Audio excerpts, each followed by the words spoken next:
Alors, je vais commencer avec vous, Jean Bonnet Kouadio, notamment en ce qui concerne cette arrestation de Kondo Soumaoro, quelques jours après la signature de ce protocole d'accord. Comment vous réagissez? Comment je réagis? Effectivement, il y a une décision de justice qui dissout GPS. D'accord. Et il me semble qu'il a signé au nom de GPS. Si tel est le cas, c'est une faute pénale. Et donc, que dire de plus si ce n'est qu'il il subit la rigueur de la loi. Maintenant, est-ce que l'opposition part, disons, à rendre dispersée par rapport à cette ça, on en parlera tout à l'heure parce qu'on a eu des déclarations un peu avec des tons, on va dire, différents. Ah, d'accord. Donc, je réagis par rapport au conducteur que vous m'aviez envoyé. Donc, il est différent. D'accord. D'accord, ok. Bon, donc, pour répondre précisément à votre question, je crois que GPS a été dissous parce qu'il y a une procédure juridique et judiciaire qui n'a peut-être pas été bien comprise par les membres de ce parti politique. Je crois que c'était en 2021. Il y a eu une décision d'un tribunal d'Abidjan qui condamnait M. Soro Diom, je crois, pour diverses infractions à la loi. Et de façon incidente, GPS, donc, qui n'était pas partie prenante au procès, a été dissous. Et il n'y a pas eu de tierce opposition à cette décision de dissolution. Mais il y a eu un appel par rapport donc, à la condamnation de Soro. Donc ce sont deux procédures judiciaires différentes.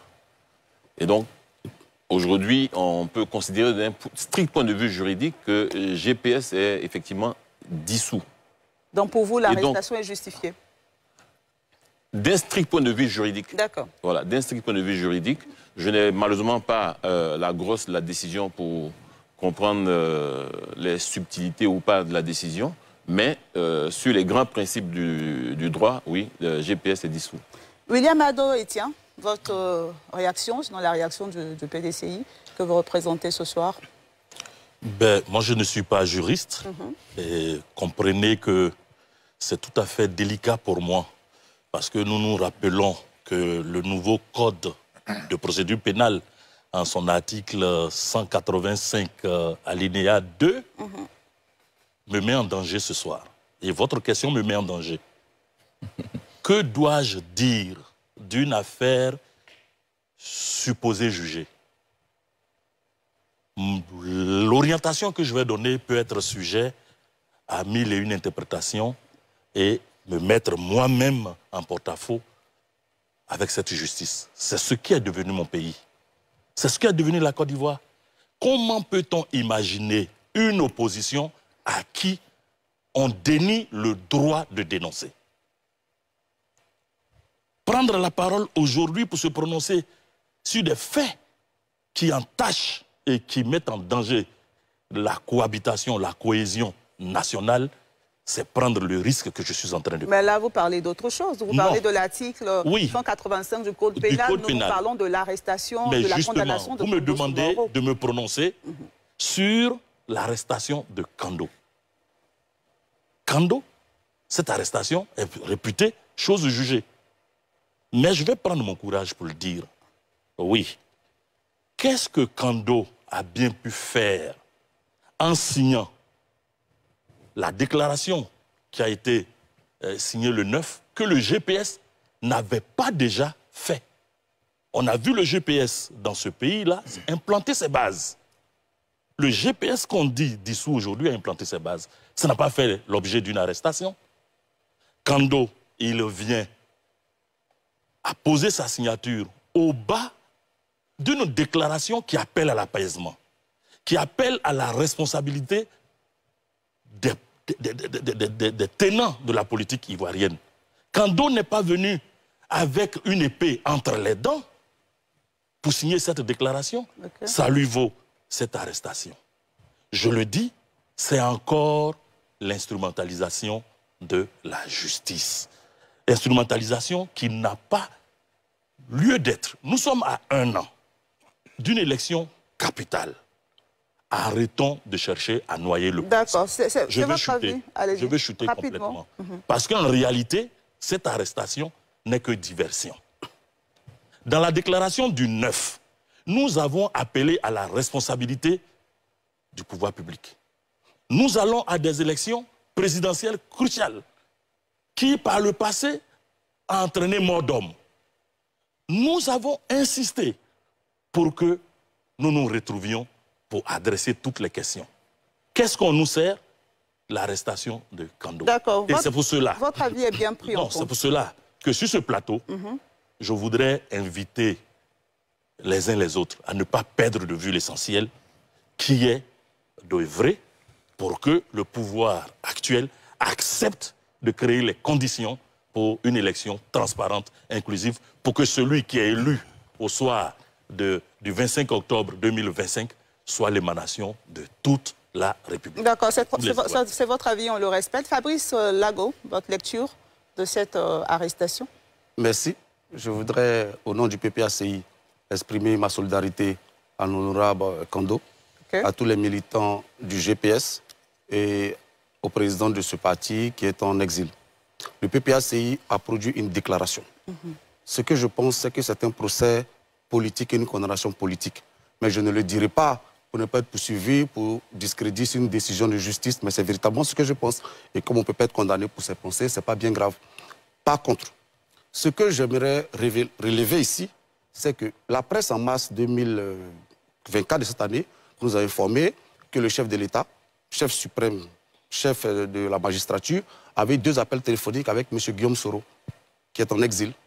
Les 2 porte-paroles du pouvoir ont confirmé ces 2 appels téléphoniques. Je rappelle que Soro Guillaume est condamné aussi par la justice. Et il y a un mandat d'arrêt international qui a été émis à son encontre. Donc, du point de vue strict de la loi, Soro Guillaume est un fugitif. Et nous avons le chef de l'État, chef de la magistrature, qui fait des coups de fil, qui passe des coups de fil avec Soro Guillaume. Donc, sur ce fait-là, je pense qu'il pourrait être entendu par la justice parce que ça pourrait laisser penser... Est-ce que ce n'est pas dans un esprit d'apaisement que vous prenez au PPACI? Et justement, si on veut l'apaisement, on y va, franco, tout le monde, on va à la réconciliation, mais on ne peut pas faire la réconciliation la journée et puis la nuit, arrêter une personne pour avoir posé sa signature sur un document. Mais le président du tribunal a bien précisé que ce n'est pas un procès politique. Il y a bien une décision qui date de juin 2021. Madame, c'est pour ça que je vous explique que ici, dans l'exemple que je vous donne et que je vous cite, et qui est d'une autorité publique, on a le chef de la magistrature, on a le chef de l'État qui échange des coups de fil avec une personne, un citoyen qui est réputé fugitif et contre qui il y a un mandat d'arrêt. Est-ce que cela n'est pas en violation de la loi? Est-ce qu'il ne pourrait pas être accusé d'aider un fugitif à se cacher? Je vous pose la question. Donc, soit on veut la réconciliation et on permet que les gens s'appellent et que les gens se parlent et on y va sérieusement, soit on veut faire du juridisme et en ce cas-là, il faut que cela s'applique à tout le monde. Mais nous pensons au PPACI qu'il faut aller à l'apaisement.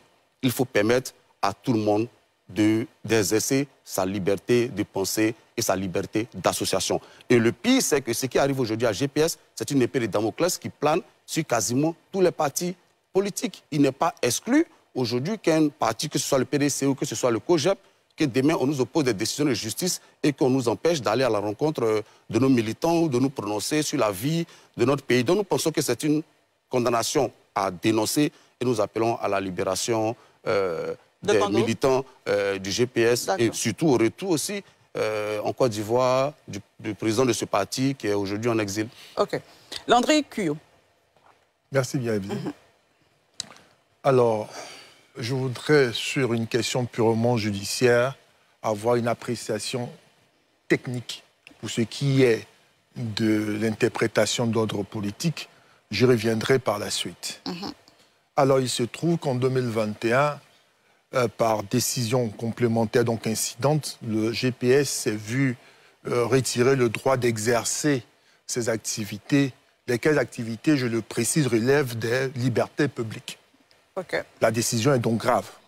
Quand je dis grave d'un point de vue juridique, cela veut dire qu'elle est sérieuse.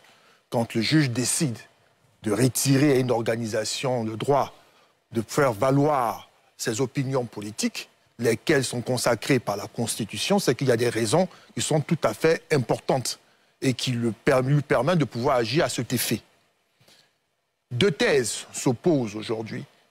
La première, celle qui est manifestement et permanemment tenue par le pouvoir judiciaire, puisque successivement la Cour d'appel et puis le tribunal correctionnel condamnant M. Kando dernièrement s'appuie sur la thèse selon laquelle le GPS, n'est-ce pas, est dissous du fait de ce que, par décision incidente, il s'est vu retirer le droit de pouvoir exercer ses activités.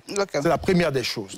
Cette position, elle est constante. Pourquoi elle est constante? Comme disait M. Jean Bonnet, selon les tenants de cette thèse, le GPS devait pouvoir former, comme on appelle ça, une tierce opposition, laquelle tierce opposition n'ayant pas été formée, il n'est donc pas recevable à pouvoir interjeter appel et le pouvoir en cassation serait tout à fait infructueux. Les tenants de la seconde thèse estiment, pour leur part, que la décision prise par le juge, n'est-ce pas, est une décision qui n'empêche pas le GPS de continuer à fonctionner parce que le sursis à exécution est de droit.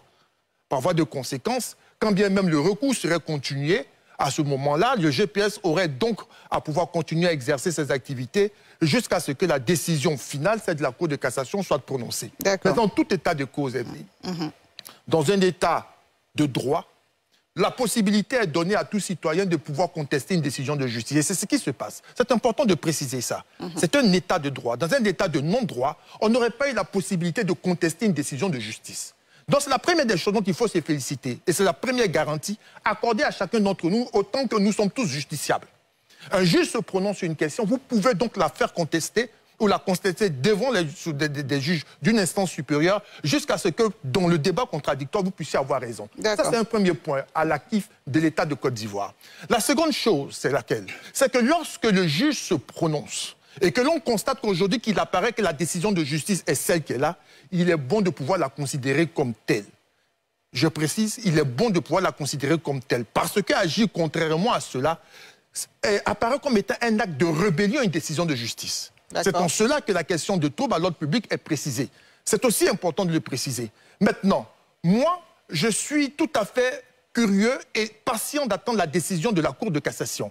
Parce qu'au final, c'est elle qui devra se prononcer sur la question. Et à partir de celle-ci, on pourra donc épiloguer, discuter pour dire si on est d'accord ou on n'est pas d'accord. La Cour de cassation devra se prononcer, mais pour l'heure. Et selon que la justice ivoirienne se positionne, le GPS est dissous et toute attitude ou acte qui irait contre cette décision de justice serait considéré comme étant un acte de rébellion. Bien noté, Landry Kuyo. Coratin Akpa, pourquoi ce sourire que vous abhorrez? Oui, parce que je ne partage pas la chute de mon ami Kuyo. Disons que lorsque il s'est avéré que nous étions en train de travailler justement à la signature commune de ce communiqué, nous avons pris soin de consulter, n'est-ce pas, les juristes, les conseils, n'est-ce pas, de différents groupements politiques ou des partis politiques qui étaient membres, n'est-ce pas, qui étaient partie prenante, n'est-ce pas, de notre initiative. D'accord. Il s'est avéré que nous avons dû, après échange avec plusieurs groupements politiques, d'un commun accord, décider que certains ne soient pas signataires. Parce que nous avons pris soin de vérifier leur situation juridique. Concernant GPS. Concernant GPS, ce qui est ressorti des différents échanges, c'est justement que les avocats de GPS ont évoqué l'article 605, n'est-ce pas, du Code pénal de Côte d'Ivoire. Puisqu'ils se sont pourvus en cassation, n'est-ce pas, de cette décision-là. Et tant qu'il n'y a pas eu le prononcé au niveau de la Cour de cassation, ils estiment, n'est-ce pas, qu'ils sont en droit d'exercer, puisqu'ils attendent la décision finale de la Cour de cassation. Donc, sur cette base, nous avons estimé qu'il n'y avait pas d'obstacle à ce que GPS soit signataire, n'est-ce pas, de cette déclaration.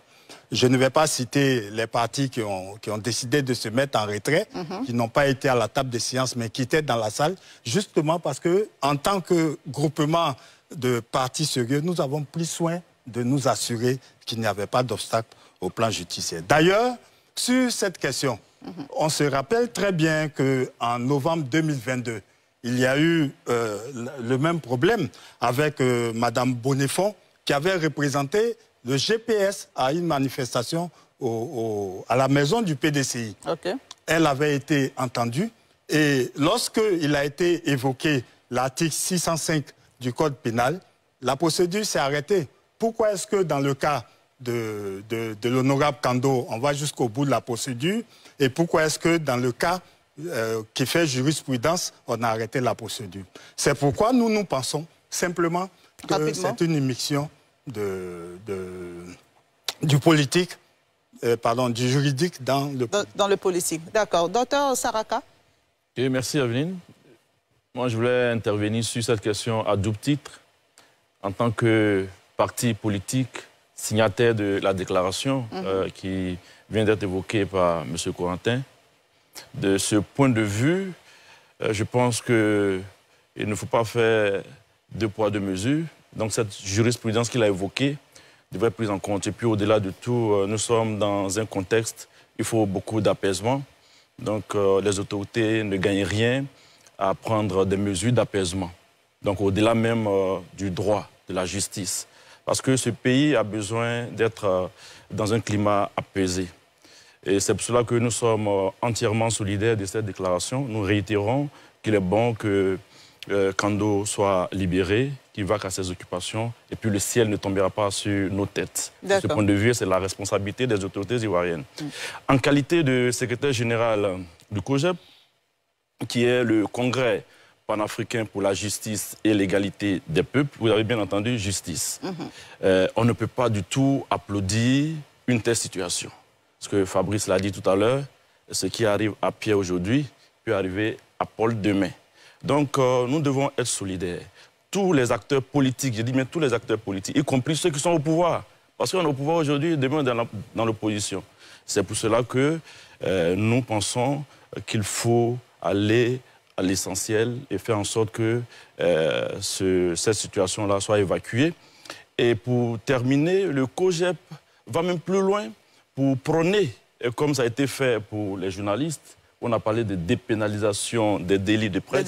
Il faut attendre vers une dépénalisation des délits politiques. D'accord, c'est une proposition qu'on note, mais quand on sait le contexte politique de la Côte d'Ivoire, je pense qu'il y a matière à discussion sur ce point. Landry Kyo, rapidement, en réaction. Je voudrais préciser une chose qui est très importante et qui, moi, me rassure en tant que citoyen. C'est que nous avons une organisation judiciaire qui permet désormais au COJEP de pouvoir inviter les magistrats à créer un débat contradictoire. Et je me félicite de ce que dans quelques semaines, parce qu'il faudrait bien sûr que la Cour de cassation se prononce très rapidement, bien sûr, on aura donc une position définitive de la justice ivoirienne. Et on aura donc à prendre acte. Et si nous prenons acte, supposons qu'un seul instant, la justice ivoirienne dise que les différentes décisions qui lui ont précédé ne sont pas dans son sens et qu'elle infirme, à ce moment-là, une partie de la population aura applaudi. On dit on a une justice qui est indépendante, mais de la même façon qu'on aura applaudi, si la décision est ou tout autre, si elle confirme la position des autres, il va falloir respecter cette position parce que force réserve à la loi et la force de la chose jugée impose que les uns et les autres aussi s'y conforment. Et c'est ça aussi la responsabilité politique, c'est ça aussi la responsabilité citoyenne, c'est ça aussi la responsabilité républicaine. Le COJEP, en saisissant les institutions judiciaires ivoiriennes, exprime sa confiance en la justice ivoirienne. Sinon, il n'aurait pas saisi ces institutions. Et donc, si une décision est prise, il va falloir s'y aligner. Merci Landry Kyo. Je rappelle aux téléspectateurs que vous avez la possibilité d'appeler pour participer à ce débat. Donc, docteur Saraka, je vais rester avec vous, notamment sur le point de la solidarité du COJEP qui va me permettre d'aborder notre deuxième sous-thème certainement. Vous parlez de la solidarité du COJEP, pourtant on n'a pas vu de déclaration, en tout cas pas à ma connaissance, du COJEP, d'une déclaration de soutien. Le PPACI a produit une déclaration, le PDCI a produit une déclaration, on en parlera, mais au niveau du COJEP, on a vu un silence. Non, vous n'avez pas entendu parce qu'on n'est pas bien écouté. Si le COJEP a parlé. Dites-nous. Quand je dis que le COJEP a parlé, d'abord je viens de parler sur ce plateau, en qualité de secrétaire général du COJEP, j'ai été on ne peut plus clair. Je n'ai pas été ambigu. J'ai donné une position très claire. Et ensuite, j'ai donné une position en tant que parti représentant du parti politique qui est signataire de la déclaration commune évoquée par le directeur de cabinet tout à l'heure. Donc, il n'y a pas une dispersion des voix au niveau des acteurs politiques. Certains partis politiques ont jugé nécessaire de faire des déclarations à part, mais cela n'est pas en contradiction avec le contenu de la déclaration qui a été lue ici. Tous ont demandé la même chose. Donc, il n'y a pas de divergence de point de vue. Donc, dès lors qu'il n'y a pas de divergence de point de vue, qu'il y a la pluralité d'expression, il n'y a pas de problème. C'est la même chose. D'accord. Jean-Bonnet Kouadio, vous êtes d'accord qu'au niveau de l'opposition, il n'y a pas de divergence de point de vue sur cette situation particulière de l'arrestation de Kondo Soumahoro? Si, manifestement, il y a divergence de point de vue. Mais pourquoi? Parce que fondamentalement, le problème qui se pose, c'est qu'on n'a pas une opposition unie. OK. Il y a une initiative du MGC, qui est une initiative. Et au terme de cette initiative, des partis politiques, des groupements de la société, enfin des associations de la société civile se sont retrouvées sur une thématique bien précise qui est notamment la réforme de la CEI. Mais ça ne fait pas de cette opposition-là une opposition regroupée. Donc, il n'y a pas un regroupement ou un groupement de l'opposition. Il n'y a pas d'alliance entre les différents partis d'opposition. Donc, ils ne vont pas en rendre dispersés. Chacun réagit selon sa propre sensibilité. D'accord. Voilà. Et je crois que c'est ce qui a été fait concernant M. Kondo Soumahoro. Peut-être qu'un jour, on arrivera à un regroupement de l'opposition, parce que le groupement, en droit ivoirien, est une réalité juridique. La loi de 93 sur les partis politiques organise les groupements politiques et les partis politiques. Donc, en dehors de ça, il n'y a pas, d'autre espace d'expression politique. Donc, les groupements ou les partis politiques. Et donc, à l'heure actuelle, on a des initiatives individuelles auxquelles des partis adhèrent ou pas. Mais face à la situation de M. Kondo, je crois que les uns et les autres ont réagi en fonction de leur sensibilité personnelle propre. Voilà. D'accord. Est-ce que vous pensez que cette opposition-là, que vous venez de décrire, là, pourra un jour s'unir véritablement pour former un front commun? Je pense que c'est possible. Je pense que c'est possible, mais ce front commun-là va nécessairement exclure les partis que je considère comme extrémistes. Vous pensez à quel parti? Je pense par exemple au PPACI. Je considère que ce sont des partis qui sont extrémistes et donc ça va être difficile de faire un groupement. Vous prenez le PDCI. Le PDCI est un parti d'abord de droite. Quand vous écoutez le président Gbagbo Abouna, il dit il faut qu'en 2025... Abouna, pardon. Il faut qu'en 2025, ce gouvernement-là soit plus là. Mais ce n'est pas un projet politique, ça. Quand des partis politiques se regroupent, c'est autour d'un idéal politique, autour d'un objectif politique. Mais l'objectif politique ne peut pas être seulement... Il ne faut pas que ce parti-là soit là, ce groupement-là soit là, que ce gouvernement soit là, que ce parti politique soit là. Or, de ce que je sais, de ce que je vois, il n'y a pas eu ce travail préalable qui fait qu'on s'entend sur un minimum, comme on a pu le voir en France, par exemple, avec différents partis des écologistes, le Parti socialiste, le Parti communiste, la France insoumise, qui se sont mis d'accord sur un minimum, sur une plateforme politique. On n'a pas ça en Côte d'Ivoire ici, mais j'ai bon espoir que la nécessité politique, parce qu'il y a deux principes qui guident la politique. La nécessité politique et le gain politique.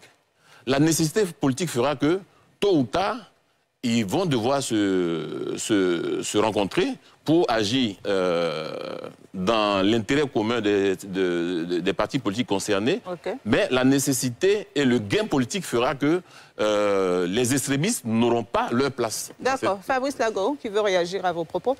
Merci. Allez-y. Je pense que M. Bonnet a dit tout à l'heure que de ce qu'il voit, de ce qu'il sait, heureusement que sur cette question, il ne voit rien et qu'il ne sait rien. L'appel, ce que la presse a qualifié de l'appel de Benoît, part d'abord d'un diagnostic de la Côte d'Ivoire. Ce diagnostic a été fait par le PPACI. que ce soit au point de vue culturel, politique et social. Okay. Après ce diagnostic, il y a eu donc le message du président Laurent Gbagbo appelant tous les partis qui veulent un changement de gouvernance à se mettre ensemble pour l'obtenir. Par la suite, la direction du PPACI a rencontré une trentaine d'organisations, partis politiques et organisations de la société civile. C'était donc la deuxième phase. Okay. Au cours de ces échanges, je précise, aucun parti politique n'a rejeté l'offre politique avec laquelle nous sommes venus. La troisième phase qui va commencer maintenant, c'est-à-dire que le PPACI a préparé un document. Ce document, qui est terminé aujourd'hui même, j'en parle avec le secrétaire général du parti, va être soumis les jours à venir aux différents partis politiques et organisations de la société civile qui ont été précédemment rencontrés.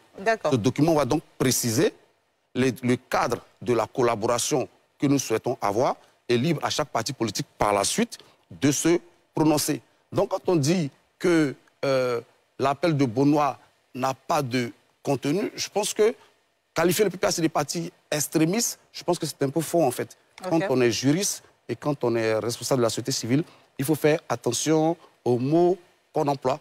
Le PPACI est un parti légalement reconnu par l'État de Côte d'Ivoire et il exerce librement en Côte d'Ivoire. Donc il faut que M. Jean Bonnet, qui a le droit, qui voue une haine viscérale au président du PPACI et à son... C'est un peu fort. Oui, mais c'est le cas, en fait, on pourra en parler si vous le voulez, mais c'est son droit le plus absolu, nous n'avons aucun problème avec, seulement que cette haine viscérale-là, il ne peut pas la traduire dans des mots qui n'ont aucune résonance dans les faits, parce que le PPACI n'a jamais été entendu que le PPACI a pris des armes contre la Côte d'Ivoire et ainsi de suite. Nous ne sommes pas un parti extrémiste, nous sommes un parti qui est attaché à la racine des choses. Nous pensons qu'il faut régler les problèmes à la racine.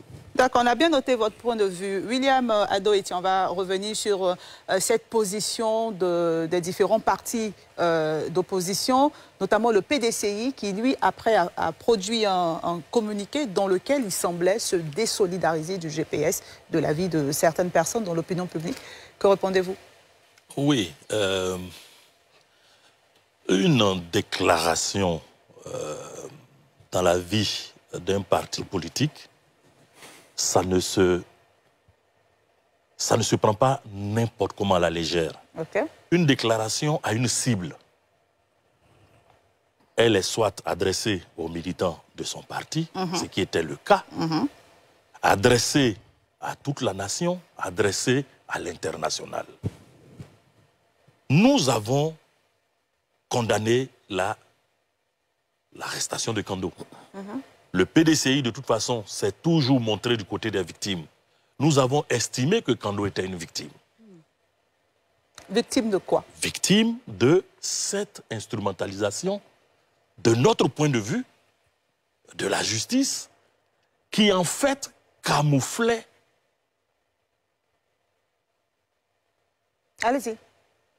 Le vrai projet qui était de nous détourner du contenu de la déclaration du 9 août. Okay. Il fallait rester concentré là-dessus. Donc, tout de suite, nous avons dit que Kando n'avait pas sa place en prison et que pour cette volonté d'aller à la paix, il fallait procéder autrement. Okay. Mais la déclaration qui est venue par la suite, c'était tout à fait clair. On n'était pas en alliance. Et ça, c'était quelque chose de tout à fait précis qu'il fallait adresser. Est-ce qu'il était important justement de le préciser dans ce communiqué? C'était très important. Pourquoi? Parce que la plupart de nos militants n'avaient pas semblé comprendre ce qui s'est passé le 9. D'accord. Le 9, ce n'était pas des jeux d'alliance qui avaient cours. Le 9 août, c'est une volonté commune qui nous a rassemblés autour de deux faits majeurs qui, pour nous, étaient des conditions dont on ne pouvait pas faire l'économie pour aller à des élections apaisées. Beaucoup ont pensé qu'on était en alliance. C'était tout à fait clair de préciser qu'on n'était pas en alliance. Le PDCI n'est en alliance avec personne. Okay. Aucun parti entre nous ici ne peut dire que le PDCI est en alliance. Et de deux, le fait d'évoquer que le soutien que nous apportions à Kando n'était pas synonyme d'une alliance avec le GPS, valait son pesant d'or. Parce qu'il fallait clarifier les choses. Nous sommes un parti politique responsable, n'a pas 79 ans qui veut. Nous savons comment nous sommes organisés en interne. Okay. Il fallait clarifier les choses. D'accord. Nous avons été surpris par la suite par cette volée de bois vert qui nous a parfaitement donné raison qu'en fait, on n'avait pas les mêmes méthodes. Et pour cela, je le précise ici, vraiment, nous ne rougissons pas, nous assumons pleinement cette déclaration. D'accord. Landry Cuot, votre réaction sur cette déclaration? Merci Evelyne. Moi, j'ai entendu des choses très intéressantes et qui me rassurent. Laquelle? Lorsque M. Lago Fabrice a dit que le PPACI exerce librement en Côte d'Ivoire, ça me rassure. Ça me rassure parce que, contrairement aux propos entendus ça et là, on aura l'impression qu'il y a une obstacle. Les partis politiques étaient tous mis sous les ténoirs. Il y avait des dispositions qui les empêchaient de fonctionner. Mais quand il dit, parce que c'est quelqu'un de responsable, c'est quelqu'un qui assume ses propos, que le PPACI exerce librement en Côte d'Ivoire, moi, ça me rassure. Et ça rassure de nombreux Ivoiriens. Et ça rassure la communauté internationale. C'est important. Okay. Parce que l'on se mette en alliance ou pas, le plus important, c'est que lorsque les personnes veulent exercer leur liberté publique, il faut leur donner la possibilité de le faire. Et quand on le dit, c'est un témoignage. Et le témoignage nous est apporté. Et il va falloir encourager, consolider cela, de sorte que tous les partis politiques puissent exercer librement en Côte d'Ivoire. Sauf que la liberté, elle est un cadre. Et si vous allez au-delà du cadre légal de cette liberté, ne soyez pas étonnés que l'on vous la retire. Parce que vous ne méritez pas de pouvoir être constitué en parti politique. Okay. Seconde chose, j'entends que le PDCI-RDA n'est en alliance avec personne. Okay. Il faut se rappeler que lorsque le président Bédié était des nôtres, il avait convoqué, bien sûr, son bureau politique afin de pouvoir réviser tous les projets d'alliance ou les alliances sous-jacentes ou embryonnaires. OK? Et donc aujourd'hui, la chose est claire. Pour ceux qui croyaient entre-temps être en alliance avec le PDCI ou qui galvaudaient le terme alliance, le PDCI rappelle, dans un formalisme qui est propre à lui, que l'alliance politique est d'abord une approche politique, mais surtout encadrée par un formalisme juridique. Donc on ne le balance pas comme ça. Okay. On n'est pas en alliance. Donc le PDCI-RDA n'est en alliance avec personne. Parce qu'une alliance, c'est très important. Une alliance, ça a du contenu, ça a de la profondeur. Une alliance, c'est comme un bateau, un grand navire qui vogue en eau profonde. Cela veut dire que d'un point de vue idéologique, on a de la concordance en vue d'avoir un discours politique cohérent. D'accord. Okay. Et c'est important, Evelyne, s'il vous plaît, parce que la question traitée ici nous permet de pouvoir envisager la possibilité pour l'opposition de pouvoir faire corps ou pas. Parce qu'avant d'avoir un esprit, il faut avoir un corps. Parce que même si l'esprit n'est pas dans un corps, il est difficile d'animer ce corps. D'accord. Et il est important de préciser qu'on a donc des partis politiques qui sont, d'un point de vue idéologique, mais radicalement opposés. Même le président, il dit dans une interview donnée dans Le Monde, précisait cela pour dire que le PPACI et le PDCI sont radicalement opposés. Donc les Ivoiriens sont en droit de se poser la question de savoir mais comment vont-ils réussir si eux-mêmes, dans leur intelligence politique, n'y arrivent pas. Et même c'est une alliance de circonstances. On va bien se rendre compte que quelque chose va clocher parce que le PDCI précise encore qu'ils n'ont pas les mêmes méthodes. D'accord, ok. Les méthodes diffèrent. On vous a bien compris. Je vais terminer. Dans la déclaration dite, le PDCI dit, eux, ils sont attachés aux méthodes non violentes. Ce qui sous-entend quoi? Ce qui sous-entend que de l'autre côté, il peut y avoir des méthodes violentes dans lesquelles le PDCI ne se reconnaît pas. Mais il n'a non plus pas cité un parti politique. Il faut préciser que le PDCI n'a pas cité personne. J'ai dit sous-entend. D'accord. Quand vous dites, alors que la question, ce n'est même pas l'objet, vous dites que notre méthode n'est pas violente, cela sous-entend que de l'autre côté, il pourrait y avoir des méthodes autre que... D'accord, on vous a bien compris, Landry Cuot. On vous a bien compris. Fabrice Lago, tout à l'heure, vous évoquiez justement l'appel de Bonois lancé par Laurent Gbagbo à Bonois, qui appelle au rassemblement de l'opposition. Le COJEP, qui est représenté ici par Dr Saraka. Patrice s'est prononcé sur cet appel. La réponse du COJEP était plus ou moins attendue. Je vous propose de suivre ce reportage de la rédaction d'NCI et juste après, on en parle en profondeur. Ces derniers jours, l'opposition ivoirienne affiche sa volonté de rassembler. 2 initiatives ont été lancées à ce sujet, notamment l'appel de Bonois, du président du PPACI, le Parti des peuples africains Laurent Gbagbo d'une part, et d'autre part, celui lancé par la présidente du MGC, Simone Eivé Gbagbo. Le premier vice-président du parti de Charles Blé Goudé, Roselyne Bly, a indiqué la position de son parti à propos de ce rassemblement de l'opposition. Que le COJEP a reçu à son siège une délégation de la direction du PPACI, conduite par le professeur Sébastien Dano-Guégué, le mercredi 14 août, en vue de lui présenter l'appel des Beaunois et l'inviter à y adhérer. À l'issue de cette rencontre, le COJEP a produit un communiqué annonçant qu'il prend acte de cet appel et qu'il lui donnera une suite en temps opportun. En attendant, le COJEP tient à informer l'opinion nationale et internationale qu'il est partie prenante de la plateforme regroupant l'ensemble des partis politiques, de l'opposition et des organisations de la société civile signataires de la déclaration du 9 août 2024 au siège du PDCI à l'appel du Dr Simone Ehivé Gbagbo. Le COJEP reste ouvert à toutes les initiatives politiques qui mettent la Côte d'Ivoire au centre de leur projet. Par ailleurs, le COJEP invite les Ivoiriens à s'approprier la prochaine opération de révision de la liste électorale. Le 14 juillet dernier à Beaunois, où il a animé un meeting, l'ancien président ivoirien Laurent Gbagbo a lancé un appel pour une union de tous les partis d'opposition en Côte d'Ivoire. 10 partis politiques et 2 organisations de la société civile ivoirienne sont conduits par l'ex-première dame de Côte d'Ivoire, Simone Ehivé Gbagbo, présidente du MGC, Mouvement des Générations Capables. Docteur Saraka Patrice, on s'attendait tous, au cours de cette semaine, à l'annonce de cette conférence de presse du COJEP, à connaître la position du COJEP quant à l'appel de Beaunois. On se souvient des relations passées entre le président du COJEP, notamment Charles Blé Goudé, et le président Laurent Gbagbo.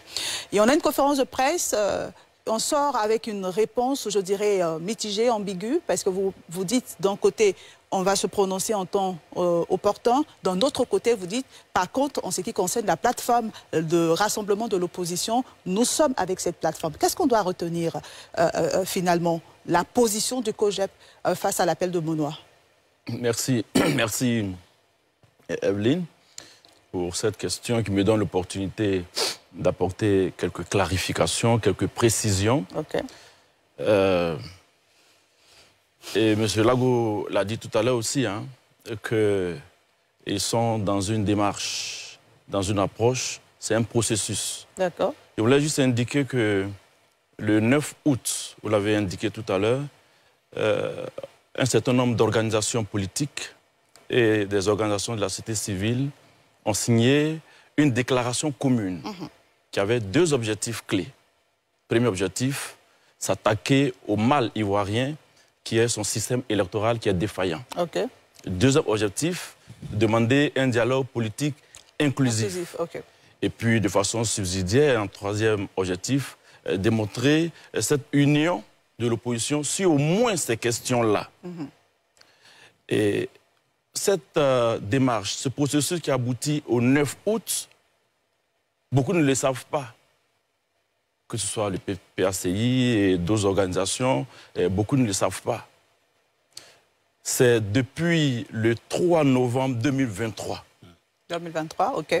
3 novembre 2023, qu'à l'initiative de Dr Simone Ehivé Gbagbo, présidente du MGC, que je salue ici, parce qu'elle a utilisé une méthode qui aboutit à ce résultat-là.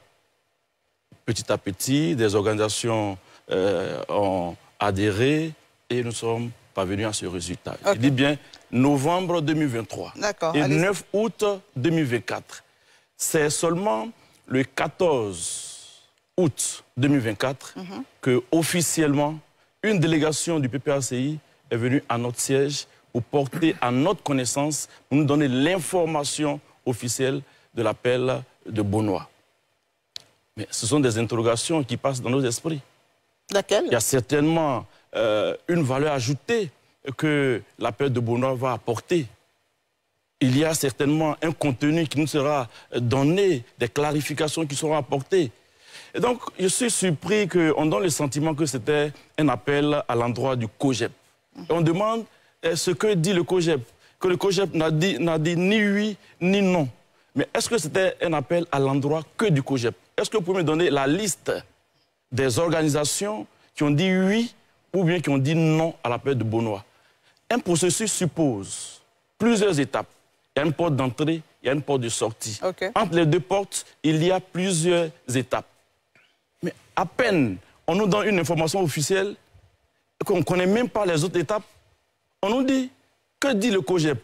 Oh, je suis quand même content qu'on s'intéresse tant au COJEP. Je ne peux pas m'en plaindre, hein, parce que ça veut dire que le COJEP est important. Docteur Sarata, ne faites pas la langue de bois sur ce plateau. Ce n'est pas qu'on s'intéresse tant au COJEP. On se rappelle des rapports entre Charles Blé Goudé et Laurent Gbagbo. On se rappelle que Charles Blé Goudé était le poulain de Laurent Gbagbo, qui avait une relation qui semble avoir été brisée, qu'on ne semble peut-être pas assumée. Donc, quand Laurent Gbagbo lance un appel, bien évidemment, les regards se tournent vers le COJEP, vers le MGC, vers les partis qui étaient ensemble autrefois.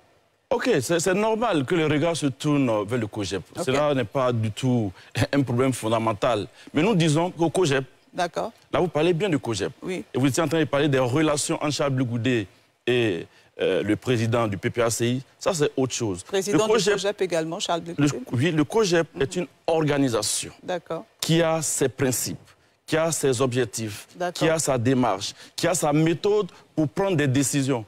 Le président Charles Blé Goudé ne peut pas venir sur le plateau, ici ou ailleurs, pour dire oui, le PPACI est venu nous voir, donc nous disons oui. Je voulais vous dire que le COJEP est une organisation qui est représentée dans le monde entier. D'accord. Nous avons... Non, madame, donnez-moi une minute. Finissez, il n'y a pas de souci. C'est important parce que nous avons des conseils extérieurs aux États-Unis, en Europe, 4 conseils en Afrique. Et le parti en Côte d'Ivoire est très structuré. Les prises de décision ne se font pas comme ça. Très bien. Et donc le COJEP, le président dit que lui, c'est un leadership participatif. Il a besoin de savoir ce que les autres pensent. Mais au-delà, mais là, n'est même pas la question aujourd'hui. C'est le PPACI même qui doit dérouler. Voilà son approche. D'accord. Qu'on apprécie. Et en ce moment-là, le moment viendra. Sinon, voilà, il ne s'agit pas de dire oui ou non. Voilà. On vous a bien compris, on donnera à plusieurs personnes de réagir sur ce plateau. Permettez-moi juste de donner la parole à un téléspectateur qui nous appelle de Yopougon, Monsieur Fofana Amara. Bonsoir. Oui, bonsoir madame. Alors pour vous, l'opposition, le rassemblement de l'opposition est important parce que cela permettra de voir l'offre politique de cette opposition. C'est bien ça? Oui, effectivement madame, vous savez très bien, si l'opposition est suffisamment structurée, cela va permettre donc de donner la possibilité, je dis bien la possibilité aux Ivoiriens en 2025 de choisir tel ou tel programme. Donc c'est une nécessité absolue. Ça va permettre donc à notre jeu démocratique de faire un pas en avant. Donc il faut que cette opposition-là se structure, s'organise pour qu'enfin, durant en 2025, il y ait une offre, j'allais dire, contraire, pour qu'on ait la possibilité d'apprécier sur donc telle ou telle voie. Mais rapidement, madame, je vais revenir sur le premier point concernant Soumaoro Kando. Très rapidement, madame. Très rapidement, allez-y. Oui, voyez-vous, madame, la justice doit être vraiment libre. Je rappelle que la condamnation du président Diop Bafoury-Soro a été prononcée par le président Ouattara lui-même avant que la justice ne s'exécute. Il avait déjà prononcé la perpétuité lui-même. Donc, si Kando n'est pas surpris, c'est une manipulation de la justice. Et ça, ce n'est pas sérieux. Il faut laisser les citoyens exercer leurs droits que la Constitution leur reconnaît. GPS n'est pas dissous, mais de façon définitive. D'accord. Et je vois des juristes là sur le plateau qui sont dans une sorte de louvoiement. S'il vous plaît, choisissez le mot, choisissez des mots, s'il vous plaît, courtois à l'endroit de nos invités. Vous dites un point dont je ne me souviens pas particulièrement, notamment cette annonce du président de la République qui aurait annoncé la condamnation de Guillaume Soro avant la justice. C'est votre point de vue. Mais bien sûr, madame, on le comprend, mais s'il vous plaît, soyez respectueux à l'endroit de nos invités. Terminez rapidement. Donc, pour dire que pour Soumaoro Kando, ce n'est pas une surprise, madame. Ok, d'accord. Ce n'est pas nouveau en Côte d'Ivoire, on le voit. Mais il faut, malgré tout, que l'opposition continue de s'organiser pour que 2025 soit une année donc, de contre-opposition. On vous a bien compris et merci pour votre appel. Réaction sur ce plateau, d'accord. Jean Bonnet, oui. Ensuite Landry Kyo et M. Abba. D'accord, il n'y a pas de Avant de il y a M. Lago qui m'a fait une attaque personnelle. Il a dit qu'il ne comprenait pas la haine que je voue au président Gbagbo. Mais il n'y a pas de haine. Ce que je dis est factuel. Okay. Le ministre, le président du COJEP, Charles Blé Goudé, aujourd'hui, n'a pas encore pu voir le président Gbagbo.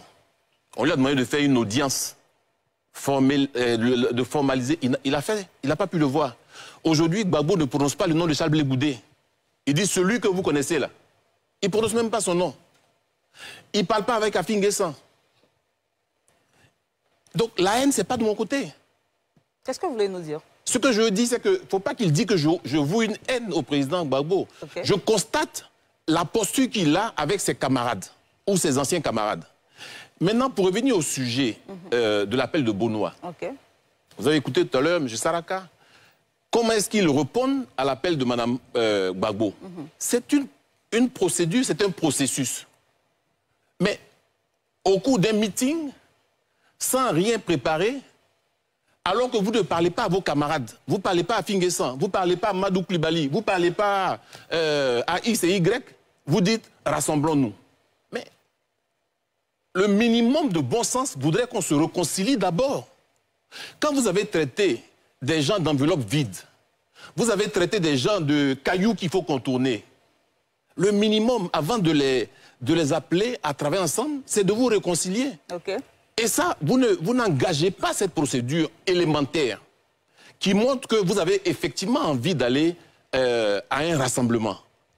Vous ne le faites pas. Donc, cet appel-là apparaît comme de la distraction.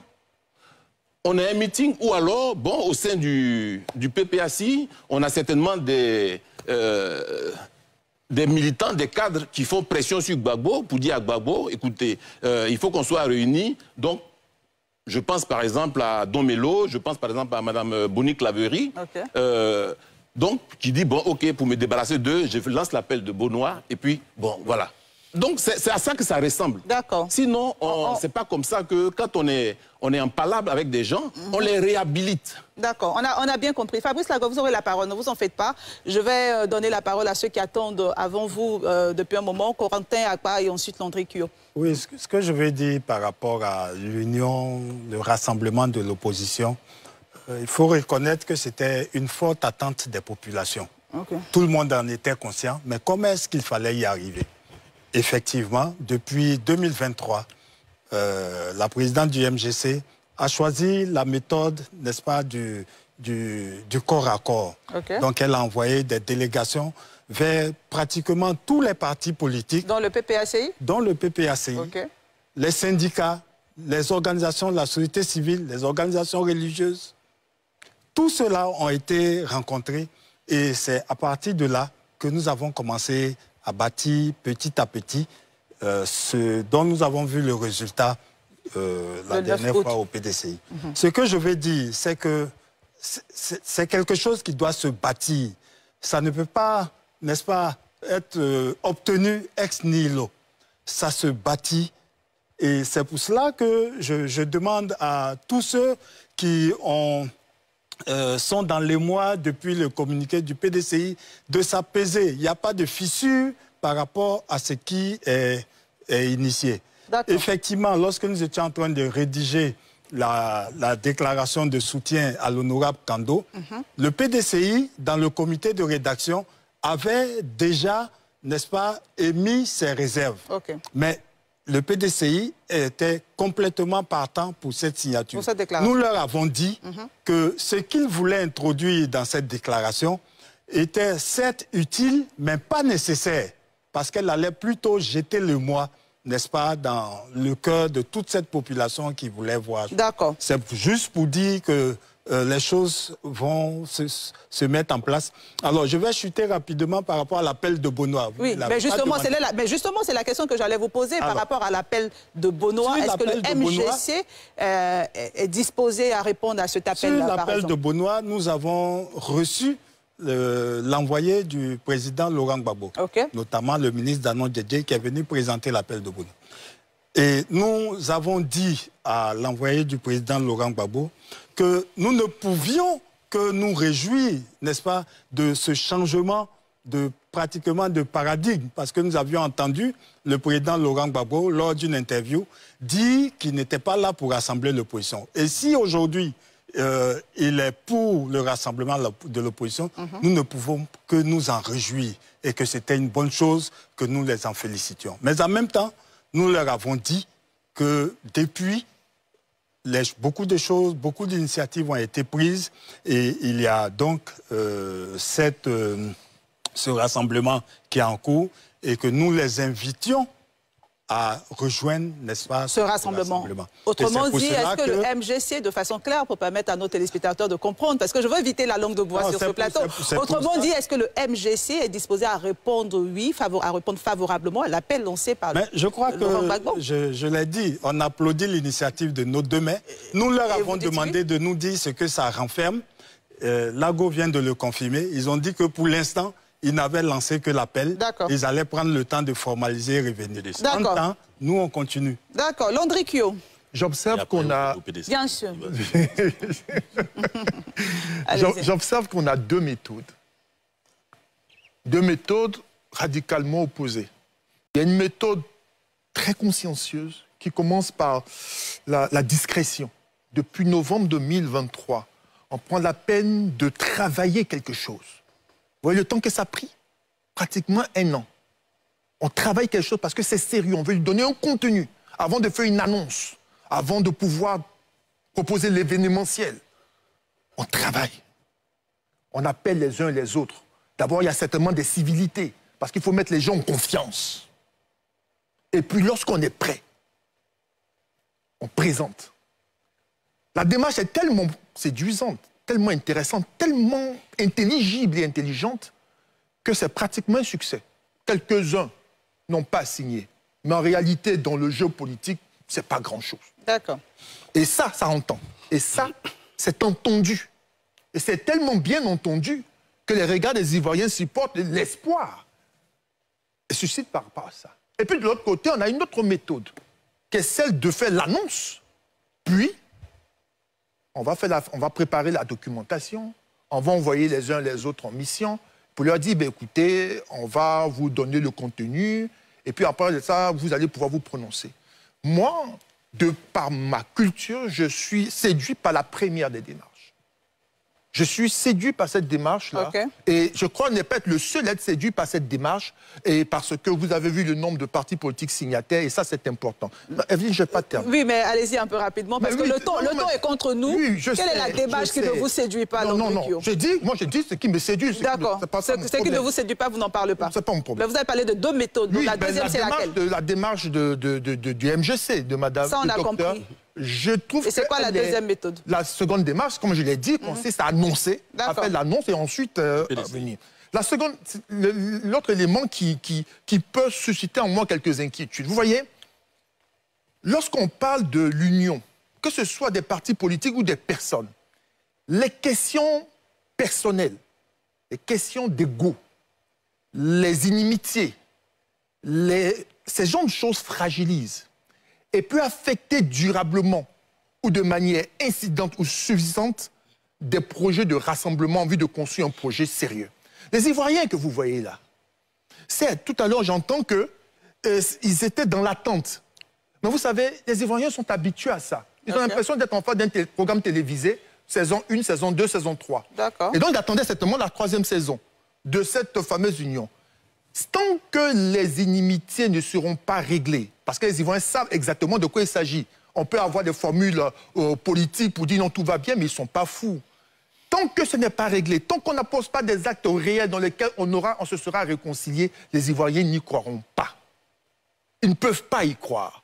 Parce qu'il y a trop de tensions, trop de choses qui se sont dites, trop de choses, d'actes forts, de symboles forts qu'on ne peut pas effacer du jour au lendemain de la mémoire des Ivoiriens. Et qui fait que... À quel symbole pensez-vous, Landry-Kyo? Pardon? À quel symbole, par exemple? Mais par exemple, lorsque l'on dit de quelqu'un qu'il est une enveloppe vide, par exemple, lorsque on dit que c'est un caillou que je veux contourner, par exemple, lorsqu'on dit ceci ou qu'on dit cela, forcément, lorsqu'on ne dit pas le nom de quelqu'un, c'est qu'on estime qu'il n'existe pas. Autant de choses peuvent fâcher les uns et les autres. C'est votre point de vue, Landry-Kyo. N'étant pas réconciliés, il sera difficile difficile pour les Ivoiriens d'y croire et toute alliance avec d'autres partis, d'autres obédiences, d'autres sensibilités constituera forcément une situation, un certain malaise, une difficulté. Bien compris, Landry, qui on a bien noté, Fabrice Lago, et ensuite merci. Aldo Etienne. Je pense que vous avez bien remarqué que le PPACI est porteur de ce que vous qualifiez d'appel de Beaunois. Vous avez pris le temps d'interroger plusieurs personnes ici. J'estime qu'on donnera le temps aux représentants du PPACI que je suis de pouvoir répondre parce que beaucoup de choses ont été dites. On vous écoute. D'abord, M. Landry Cuyot, lors de la première intervention, qui, jouant sur les mots, se réjouissait que tous les partis puissent exercer... Landry, laissez le terminer. Se réjouissait que le fait que nous disions que le PPACI puisse exercer librement. Il faut dire que ce n'est pas nouveau. Mais ce n'est pas parce que des partis exercent librement qu'il n'y a pas des entraves à la liberté d'exercice. La preuve, il y a une délégation du PPACI qui a été brutalisée à Cani il y a quelques mois. Il n'y a pas eu de suite judiciaire. Donc, ce n'est pas parce qu'il y a une liberté. Depuis 1990, les partis exercent librement. Mais de temps en temps, il y a des entraves à la liberté. Ça, c'est ce qu'il faut souligner. Donc, la deuxième chose que je voudrais... Non, vous allez terminer. Vous allez terminer. Ne vous en faites pas. Je vous donnerai la parole. Il y a juste un téléspectateur qui est en ligne depuis quelque temps. Je vais lui donner la parole. Et puis, après, je reviens à vous tout simplement. Alors, bonsoir, monsieur. Bonsoir. Vous nous appelez de Grand Bassam, si j'ai bien compris. Et pour vous, l'opposition aura du mal à se rassembler à cause des points de vue divergents. C'est bien cela? Si. C'est ça. On vous écoute. L'opposition va avoir beaucoup de problèmes à réunir parce que, d'abord, dans l'enveloppe, il faut que les gens s'entendent sur ce qui est écrit dans l'enveloppe. Est-ce que vous voyez? Si l'enveloppe est vide, on ne pourra pas avoir un contenu pour pouvoir travailler.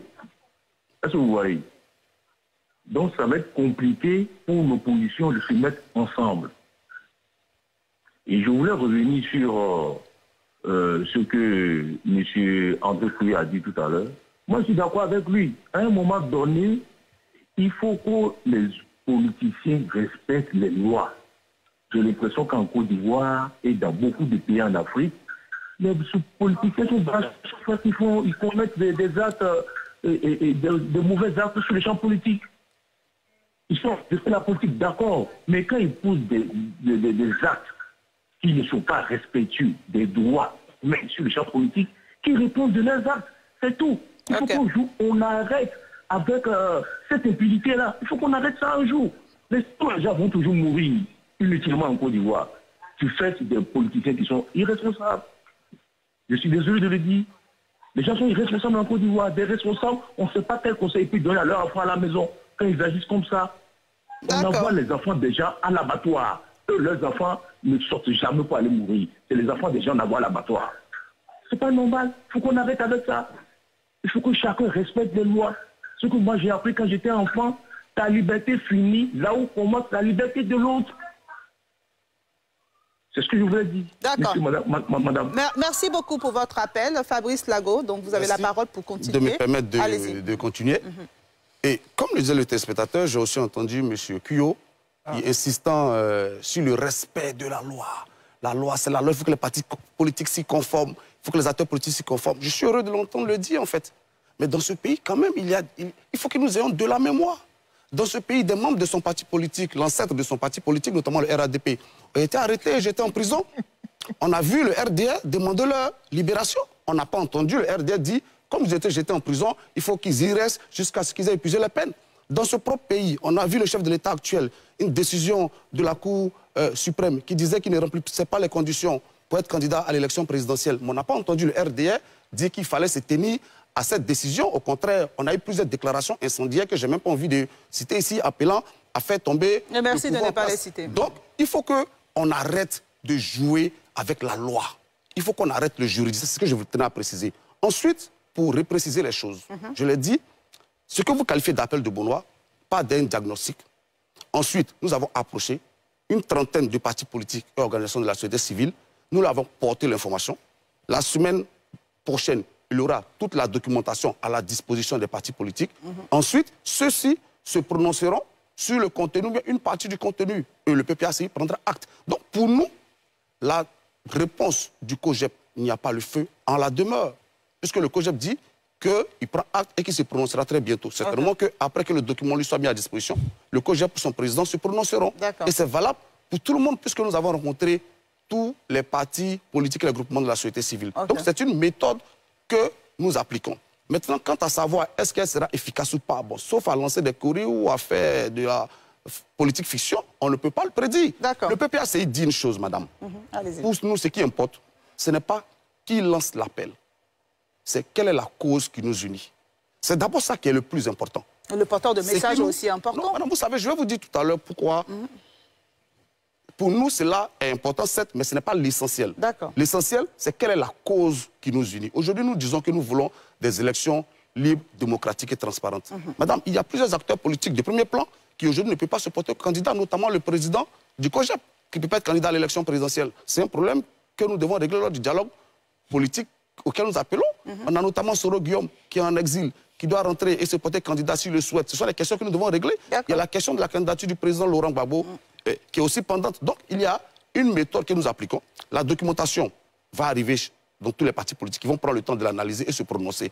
Je tenais à préciser ça. L'autre précision que je tenais à apporter, c'est que M. Bonnet a dit que le président Laurent Gbagbo avait été mis sous pression. Je voudrais lui demander de ne pas se jouer les ventriloques des cadres du PPACI, en fait. M. Awa Domelo est vice-président du PPACI et quand il veut parler, il le fait librement. D'accord. Non, laissez-moi finir. Non, mais vous allez finir, ne vous en faites pas. Donc, j'aimerais qu'il ne parle pas à la place des cadres du PPACI. Parce que, je le dis, il faut qu'en Côte d'Ivoire, on apprenne à faire la politique sainement, madame. Aujourd'hui, M. Jean Bonnet, et ce que je disais tout à l'heure, qui voue une haine viscérale au PPACI à son président, je répète... Ce que j'avais trouvé un peu fort. Oui, mais donc, madame, c'est ce qu'il est, pour paraphraser le président Laurent Gbagbo. Parce que, tout autant que nous sommes sur ce plateau, nous nous connaissons plus ou moins, nous avons chacun un parcours. Quand M. Jean Bonnet, aujourd'hui, fait un certain nombre d'analyses qui tend à faire passer le président Laurent Gbagbo pour quelqu'un qui est sous la pression de ses collaborateurs, et c'est pourquoi il tend la main. Mais Laurent Gbagbo a toujours tendu la main. A toujours tendu la main. Maintenant, il ne faut pas qu'on oppose les divergences personnelles qui pourraient y avoir devant la cause pour laquelle nous appelons à l'union. Et je le dis, non, permettez-moi de terminer. Ça fait un bon moment que vous avez la parole. Oui, non, parce que, voilà. Et justement, le temps est contre nous. Vous savez que c'est nous qui avons lancé l'appel de Benoît. Donc s'il y a des interrogations, il faut qu'on y réponde. Oui, allez-y. Voilà. J'aimerais demander, rappeler aux Ivoiriens que le PPACI est dans une démarche méthodique, dans une démarche cartésienne. D'accord. Et nous pensons que cette démarche, elle va porter des fruits parce que aucun parti politique, y compris le COJEP et le PPACI et le MGC qui sont présents sur le plateau, n'ont opposé une fin de non-recevoir nos démarches. Donc la première démarche, comme je l'ai dit, la première étape, c'est de leur porter l'information. La deuxième étape va consister à la mise à disposition du document. Ils vont l'analyser, ils se prononceront et on envisagera la suite. Mais il ne faut pas prédire que l'opposition va échouer parce qu'il n'y a que les alliés objectifs du pouvoir qui se réjouiraient qu'un rassemblement de l'opposition échoue. Nous sommes conscients que le président Laurent Gbagbo, il a l'expérience et il a l'expérience nécessaire pour arriver à rassembler les gens. Et j'aimerais terminer là-dessus. Madame, il faut qu'on arrête de laisser croire qu'il y a un rassemblement de du docteur Simon Yves Gbagbo d'un côté et puis il y a l'appel de Benoît d'un autre. Ce serait le cas que le PPACI ne serait pas signataire du document qui a été produit la fois dernière au siège du PPACI. On serait du PDCI. Pardon. Donc il n'y a pas deux plateformes. Il y a qu'on se retrouve sur des thématiques. Vous voyez? Et tous les signataires... Il y a plusieurs initiatives. Oui, mais c'est ce que je vous dis. L'initiative n'est pas... C'est pas l'auteur de l'initiative qui est porte. Il n'est pas exclu que demain le COJEP nous réunisse à son siège pour discuter d'un sujet qui est préoccupant pour lui et qu'on y aille. Fabrice Lago, on vous a vraiment bien compris. Il faut que les Ivoiriens comprennent. Il n'y a pas deux plateformes de l'opposition. La preuve, tous les partis disent ici qu'ils n'ont pas d'alliance avec quiconque. Donc il n'y a pas deux plateformes, il n'y a pas deux initiatives, il y a des thématiques. Si on est tous d'accord que la Côte d'Ivoire mérite des élections libres, démocratiques et transparentes, il y a que le pouvoir en place doit entendre l'appel de l'opposition dans son ensemble, que nous asseyons pour discuter et trouver... On vous a bien compris, Fabrice Lago. Merci. Malheureusement, on n'a pas suffisamment de temps, sinon je dirais on n'a plus de temps, mais il y a William, Aldo et Tiens qui souhaitaient réagir. Voilà, on n'a plus de temps du tout. Non, j'ai été interpellé. D'accord, laissez-le réagir. Oui, parce que moi, je n'ai réagi que sur le premier point et le reste après. Je veux prendre 3 bonnes minutes et je ne souhaite pas qu'on m'interrompe. Parce que j'ai écouté. Vous voyez, tel que le débat là se passe, je pense qu'on a eu vraiment raison de produire ce fameux communiqué qui, malheureusement, n'a pas été compris. Vous parlez du communiqué du PDCI. Le communiqué du PDCI. Ok, soyez précis. Mais comment on peut être en train de se chamailler comme ça devant la souffrance du peuple ivoirien? Des gens des problèmes. Ils dorment dans des cimetières, ils dorment sous des ponts.